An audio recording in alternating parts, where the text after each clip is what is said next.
Hi dear student, मैं हरीश चंद्र यादव रसायन गंगा के यूट्यूब चैनल पर आप सभी का एक बार फिर से हार्दिक स्वागत है। तो चलिए दोस्त, आज हम लोग बिल्कुल ये समझिए कि जो सिलेबस है उससे हट करके बातें करेंगे। उससे हट करके बातें करने का एक कारण भी रहा क्योंकि बहुत सारे कमेंट्स आ रहे हैं, सर हम कैसे पढ़ें ऑर्गेनिक केमिस्ट्री।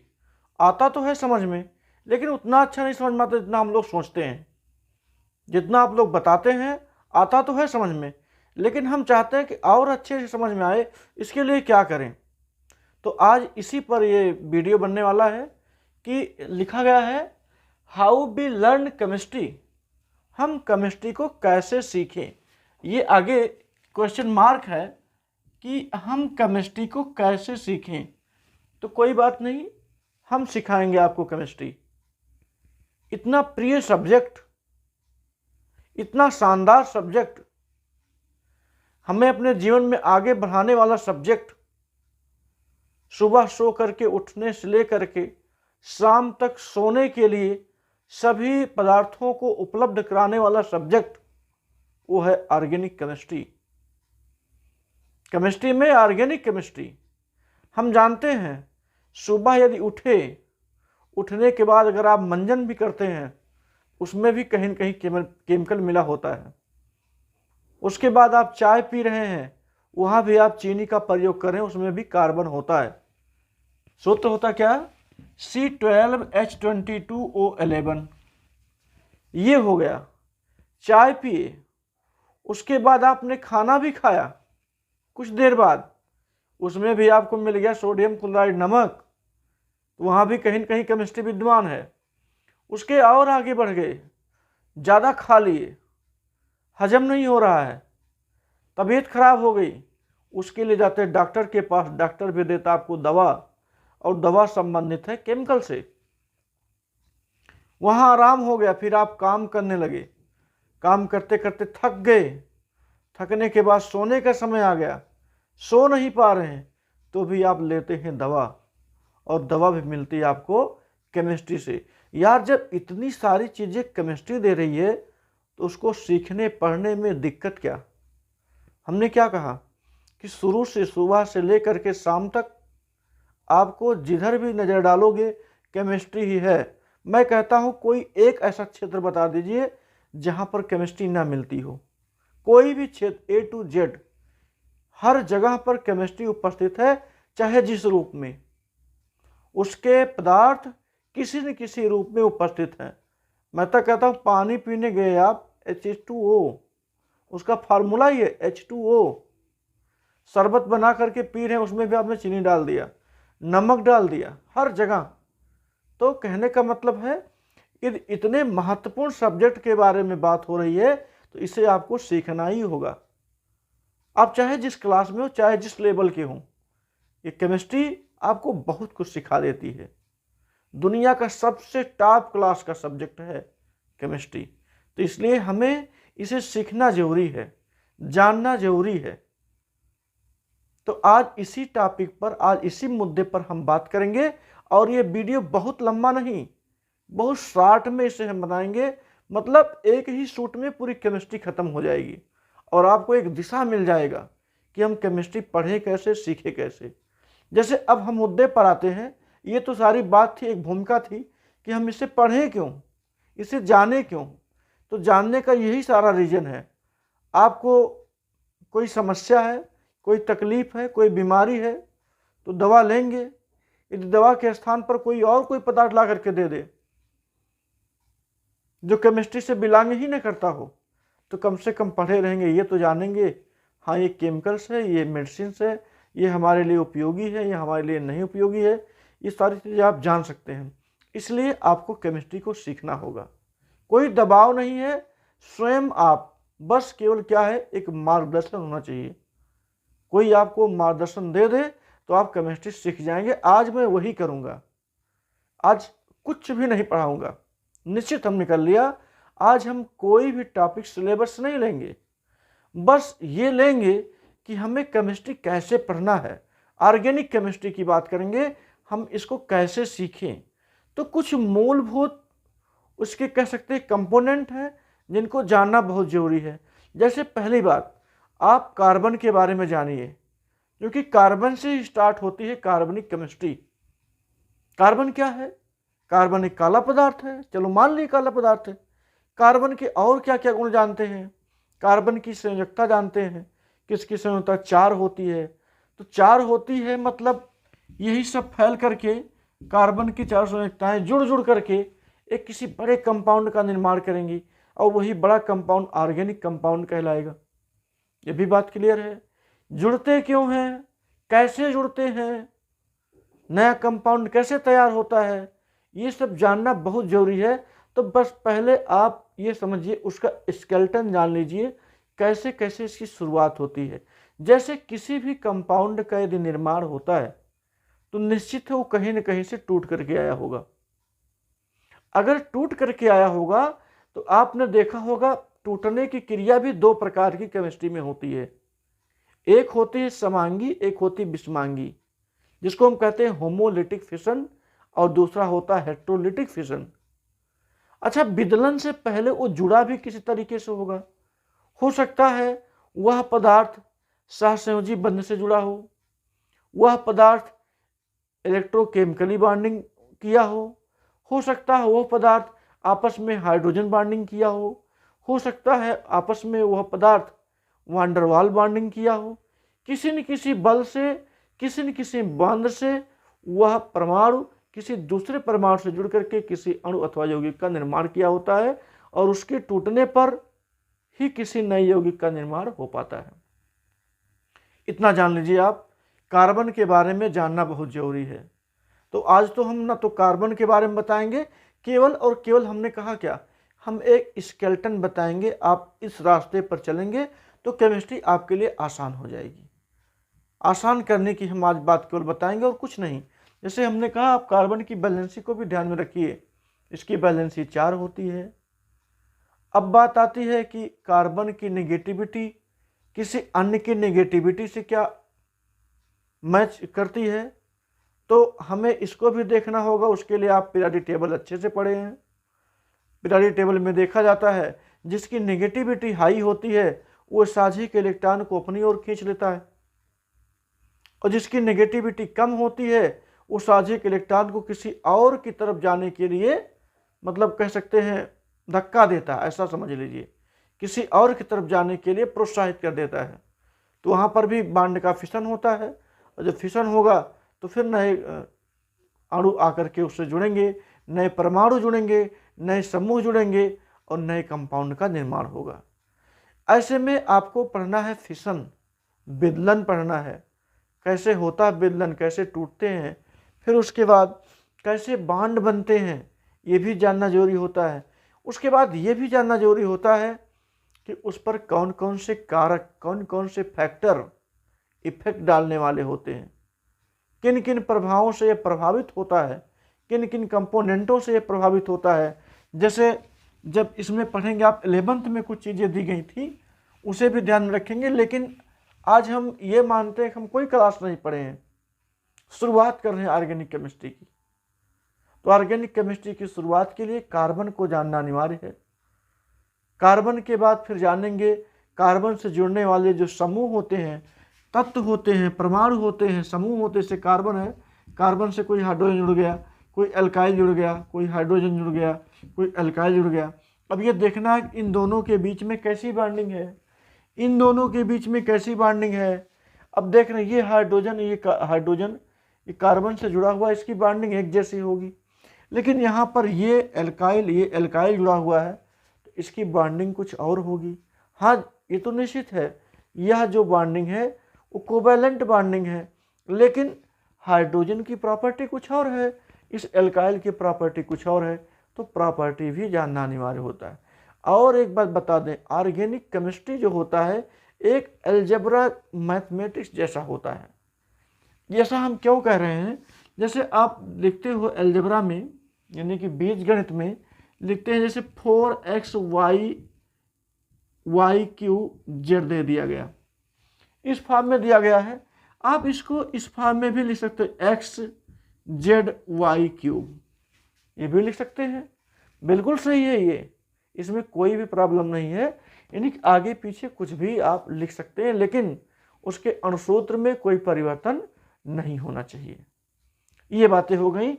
यानी कि आप ऑर्गेनिक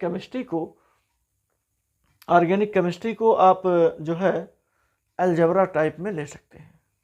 चलिए फिर आगे बात करें। ये तो बात थी किस रूप में ले सकते हैं, ये बात थी।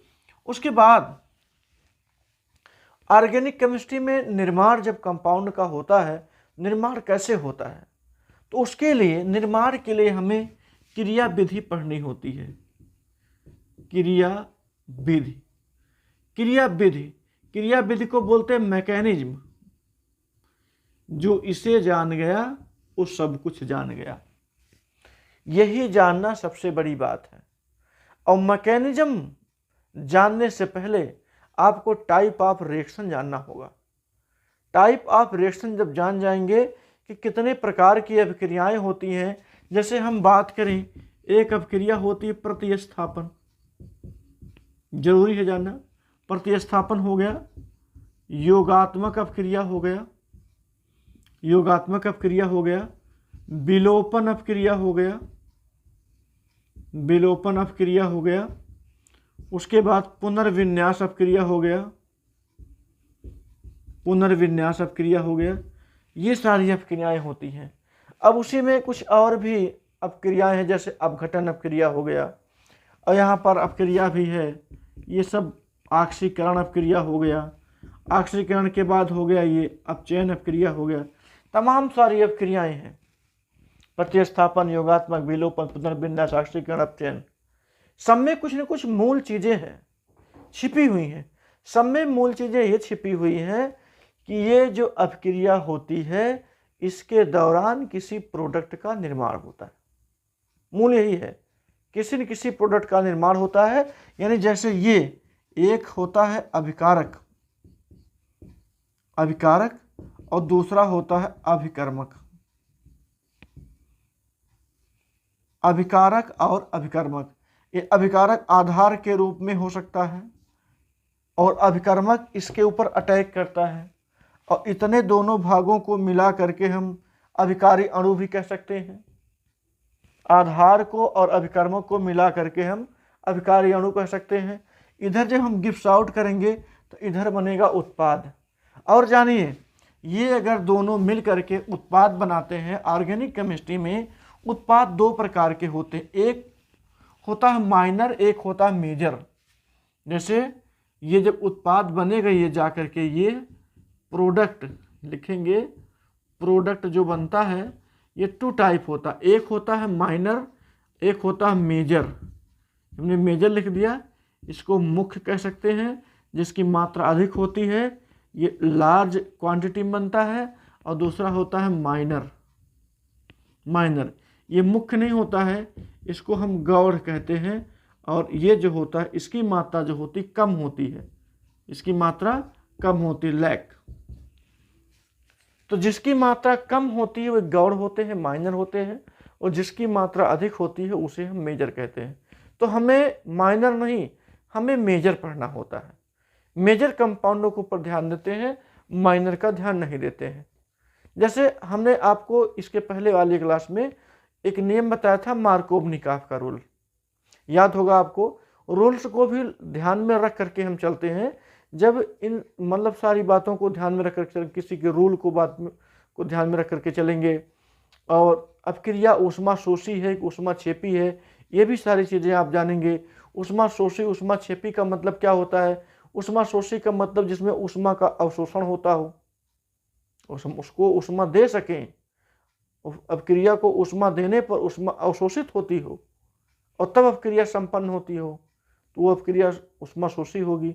ऊष्मा छेपी का मतलब जहाँ से ऊष्मा का उत्सर्जन होता हो, वहाँ ऊष्मा देने की कोई अतिरिक्त जरूरत नहीं होती। जैसे अभी ये हमने जो रिएक्शन लिखा था, उसमें एक अपक्रिया लिखा था, विलोपन अपक्रिया। विलोपन अपक्रिया और प्रतिस्थापन अपक्रिया बहुत अच्छा कॉम्बिनेशन है। बस थोड़ा सा अंतर होता है कि जो विलोपन अपक्रियाएं होती हैं वो ऊष्मा शोषी होती हैं, उसको ऊष्मा देने की जरूरत पड़ती है, क्योंकि उसमें नए बांड का फॉर्मेशन होता है, और नए बांडों में सिग्मा बांडों की संख्या ही कम हो जाती है। और प्रतिस्थापन अपक्रियाओं में बांड का ब्रेक होता है, ऐसे में वह ऊष्मा छेपी हो जाती है, तो उसको ऊष्मा देने की जरूरत नहीं पड़ती है।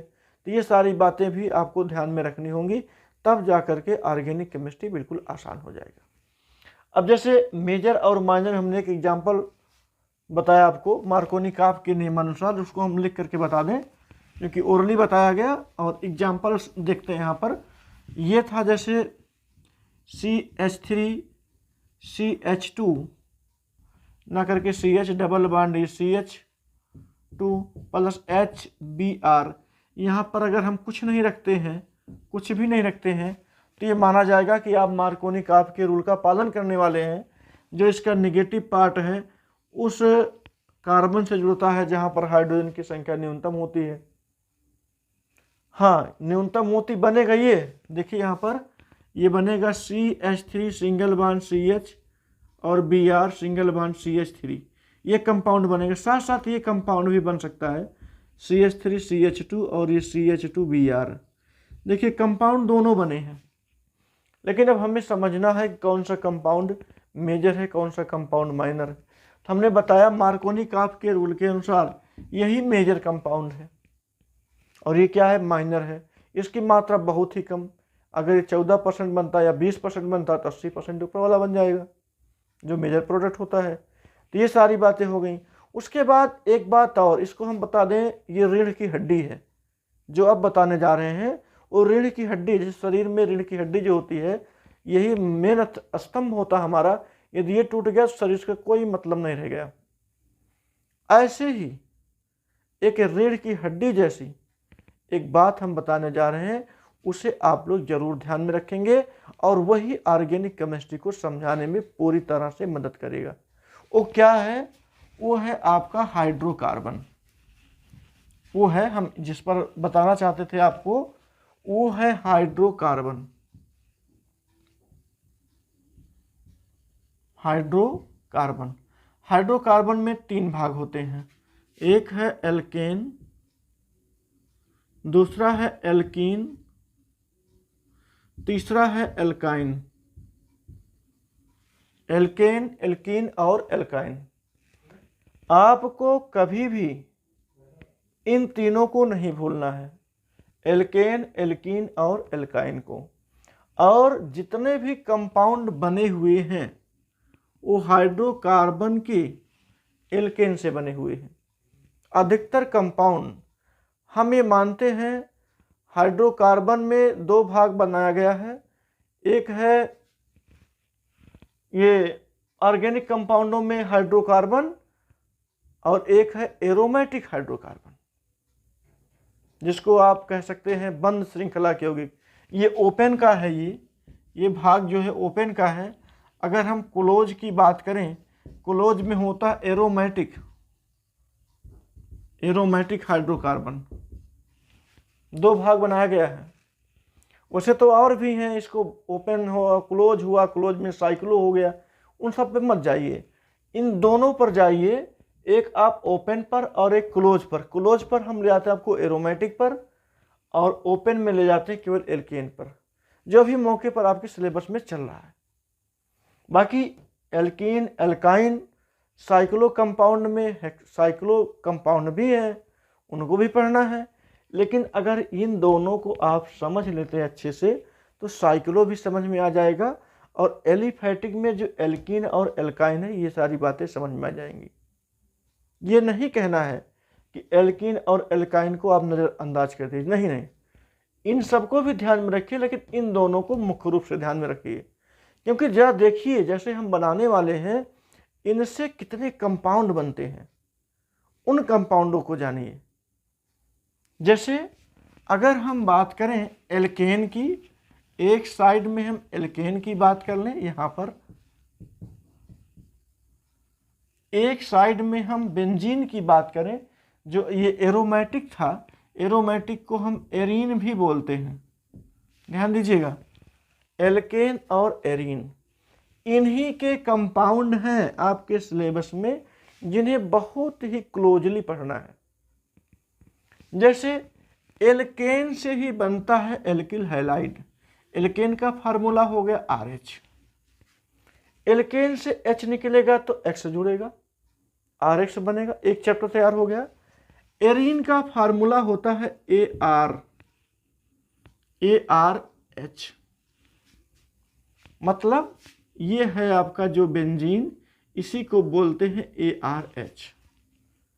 अब ARH में से H को हटा दीजिए। यदि आप AR में से H को हटा करके OH जोड़ देते हैं तो नया कंपाउंड हो गया फिनाल हो गया। बिल्कुल। अब इसी AR के साथ कोई और कंपाउंड लगा करके OH लगा दिए तो ये एल्कोहल हो गया।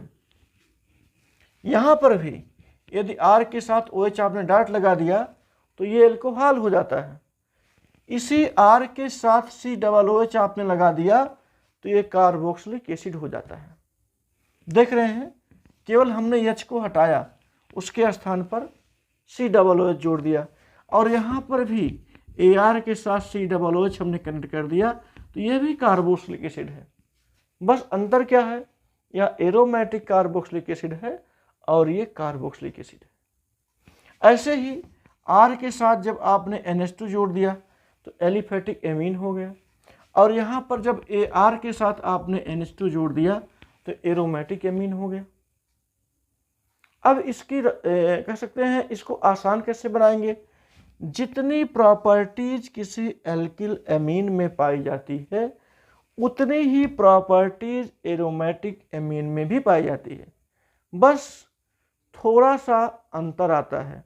वह अंतर कौन लाता है जिसे जानना बहुत जरूरी है। जैसे कुछ इफेक्ट हैं, ये ध्यान रखिएगा, हर प्रकार की अभिक्रियाओं में कोई न कोई इफेक्ट जरूर काम करता है। जैसे इंडक्टिव इफेक्ट हो गया, इलेक्ट्रोमेरिक इफेक्ट हो गया, मेजोमेरिक इफेक्ट हो गया।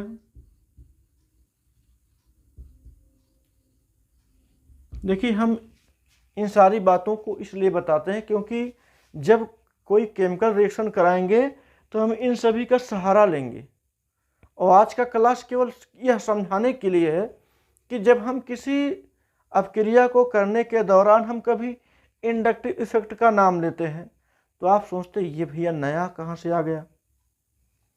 हम इलेक्ट्रोमेरिक की बात करते, ये कहाँ से आ गया, अब तक तो नहीं था। बिल्कुल समझ लीजिए, ये सारी चीज़ें जो होती हैं ये स्टेबिलिटी को तय करती हैं। और भी जानिए कि जब तक ऑर्गेनिक केमिस्ट्री में कोई ऑर्गेनिक कंपाउंड स्टेबल नहीं हो जाता है तब तक वो चलता रहता है। अब हमें उसे स्टेबल करना है, उसे हमें अस्थायित्व प्रदान करना है, तो चाहे इंडक्टिव का सहारा लें, इलेक्ट्रोमेरिक का सहारा लें, मेजोमेरिक का सहारा लें, रेजोनेंस का सहारा लें। लिख देते हैं, रेजोनेंस का सहारा लें, हाइपर कॉन्जुगेशन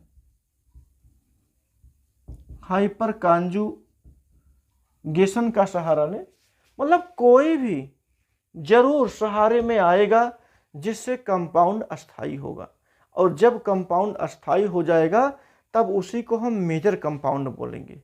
इतनी बातें आपको समझ में आ गई। ये सब इफेक्ट जो होते हैं वो काम करते हैं। इन्हीं सब इफेक्टों के कारण कंपाउंड अस्थाई होता है, और अस्थाई हो जाने से हम ये मानते हैं यही कंपाउंड मेजर कंपाउंड होता है, और जो अस्थाई नहीं होता है या जिसकी मात्रा कम बनती है उसे हमने बताया भी ये माइनर होते हैं। तो चलिए, यहाँ तक बात समझ में आ गई। अब हम जिसको भी पढ़ेंगे, एल्किल हैलाइड देखिए हमने शुरू किया है। अब उसी के बाद एरोमेटिक हैलाइड भी चलेगा, ऐसे ARX कर दिया जाएगा, एरोमेटिक हैलाइड। जब हम आपको एल्कोहल पढ़ाएंगे तो फिनाल भी पढ़ाएंगे। जब आपको कार्बोक्सिलिक एसिड पढ़ाएंगे एलिफेटिक का तो साथ साथ एरोमेटिक कार्बोक्सिलिक एसिड भी चलेगा। जब आपको हम एलिफेटिक एमीन बताएंगे तो एरोमेटिक एमीन भी चलेगा। क्लियर है? इतना समझ में आ रहा है आपको कैसे कैसे पढ़ाई करना है? बहुत कठिन नहीं है, बहुत ही आसान है। बस केवल एक सिस्टम बनाना है। आज का मेरे बताने का कोई सिलेबस नहीं है, ये कोई सिलेबस है ही नहीं। बस आपके माइंड में इस बात को फिक्स करना चाहते हैं कि यह कितना आसान है, इसको हुआ मत बनाइए, बहुत आसान है। देख रहे हैं इन्हीं सारे alkyl halide, alcohol, carboxylic acid, amine के साथ हम एरीन को भी जोड़ दे रहे हैं, जो प्रॉपर्टीज में वही प्रॉपर्टीज में। हाँ, कुछ ऐसे प्रॉपर्टियां आ जाती हैं जो इससे डिफरेंट होती हैं, वो सब इन प्रभावों के कारण होती है। हाइब्रिडाइजेशन का भी एक मूल कारण बन जाता है। जैसे अक्सर देखे होंगे इसमें CX बॉन्ड में, तो अगर एलिफैटिक के रूप में है उसमें sp3 पाया गया था, और इसमें जो पाया गया इसमें sp2 पाया गया। तो ये भी, इसका भी रोल होता है। बॉन्ड की लंबाई कभी बढ़ जाती है, कभी घट जाती है। जब बढ़ेगी तो प्रतिस्थापन, जब घटेगी तो योगात्मक अभिक्रिया। ये सब छोटे छोटे कोड हैं तैयार रखने के लिए। यहाँ तक बात आपको क्लियर हो ही गया होगा। फिर थोड़ा सा और 2-4 मिनट का समय और लेंगे हम, और ये आपको बिल्कुल आसान कर देने वाला कह सकते हैं वीडियो रहेगा ये। आप उससे मोटिवेटेड होंगे, और हम चाहते हैं कि इन्हीं सारी बातों को अपने ध्यान में रखिए कि ऑर्गेनिक केमिस्ट्री कुछ नहीं है, बस आपको एक सिस्टम से चलना है। सिस्टम पर रहेंगे, एक क्रम से समझते जाएंगे, आपके लिए बहुत ही आसान हो जाएगा, उसमें कोई दो राय नहीं। और बाकी के लिए मैं हूँ ही, आपकी पूरी तरह से हेल्प मेरे द्वारा होगी। जितना आप चाहेंगे उतनी हेल्प हम जरूर करने का प्रयास करेंगे। इस चैनल के माध्यम से जितना भी हो सकेगा आप कमेंट करेंगे, हम आपके कमेंट को जवाब देते हुए और जो उसकी समस्याओं को भी सॉल्व करते हुए आपके जवाब को या आपके कमेंट के जवाब को हम देंगे। तो इतनी सारी बातें हो गई ऑर्गेनिक केमिस्ट्री के लिए। इनऑर्गेनिक केमिस्ट्री के लिए कभी कोई और दिन चुन लिया जाएगा। बस हम चाहते हैं कि ऐसे आप जुड़े रहिए और अच्छे से पढ़ाई करते रहिए। ऑर्गेनिक केमिस्ट्री का टेंशन बिल्कुल दिमाग से निकाल दीजिए, एक एक करके खूब विधिवत आपको समझ में आएगा। उसके बाद कुछ नेमन रिएक्शन भी आते हैं, A to Z बहुत सारे रिएक्शन हैं, उन रिएक्शनों को भी ध्यान में रखना होता है। यदि वो रिएक्शन आप समझ लेते हैं, उसका मैकेनिज्म समझ लेते हैं, तो समझ लीजिए और कुछ आसान हो गया। क्योंकि नए रिएक्शन जो बनने वाले हैं, एक हमें आधार मिल जाता है, यह रिएक्शन इसी प्रकार से प्रोसीड होगा। तो अभिक्रियाओं के प्रकार को जरूर ध्यान में रखिए, कौन सी अभिक्रिया प्रतिस्थापन है।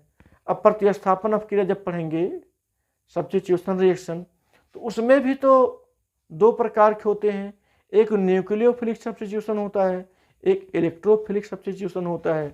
न्यूक्लियोफिलिक होता है और दूसरा होता है इलेक्ट्रोफिलिक। न्यूक्लियोफिलिक में इलेक्ट्रॉनों घनत्व अधिक होता है, इलेक्ट्रोफिलिक में इलेक्ट्रॉनों घनत्व कम होता है।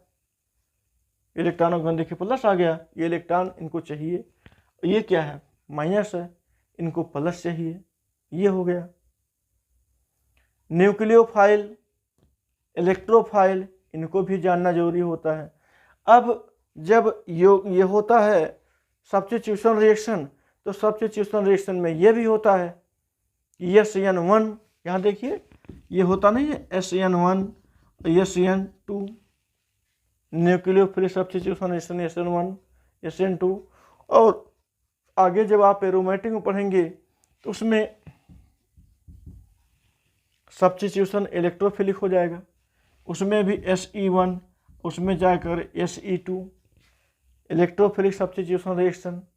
भाई इलेक्ट्रॉन स्नेही प्रतिस्थापन अभिक्रिया भी होती है, जैसे नाभिक स्नेही होती है। जब आप चलेंगे, ये तो हो गया सब्स्टिट्यूशन रिएक्शन। आप जब आगे चल करके पढ़ेंगे एडिशन रिएक्शन, योगात्मक अभिक्रिया जिसको बोलते हैं, आप पढ़ेंगे इलिमिनेशन रिएक्शन। ये आप कल पढ़ने वाले हैं एलिमिनेशन, क्योंकि हमने सब्स्टिट्यूशन बता दिया, एलिमिनेशन आज ही चलने वाला था। लेकिन कुछ लोगों कमेंट हमने देखा, वो लोग बिल्कुल दहशत में हैं, सर कैसे सीखेंगे, कैसे सीखें, कोई दिक्कत नहीं। इसी दासत को दूर करने के लिए आज हमें ये क्लास लेना पड़ा कि आप लोग उस टेंशन को दूर रखिए। एलिमिनेशन भी पढ़ना है, बस जल्दी ही। एलिमिनेशन में भी E1 टाइप होता है, E2 टाइप होता है, ये 2 टाइप एलिमिनेशन रिएक्शन है। ऐसे सब रिएक्शन हैं, बहुत आसान हो जाएंगे। कम से कम आपको टाइप तो पता चला।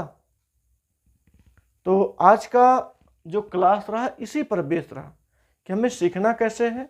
आपको ये समझना है कि केमिस्ट्री का कोई डर है ही नहीं हमारे पास।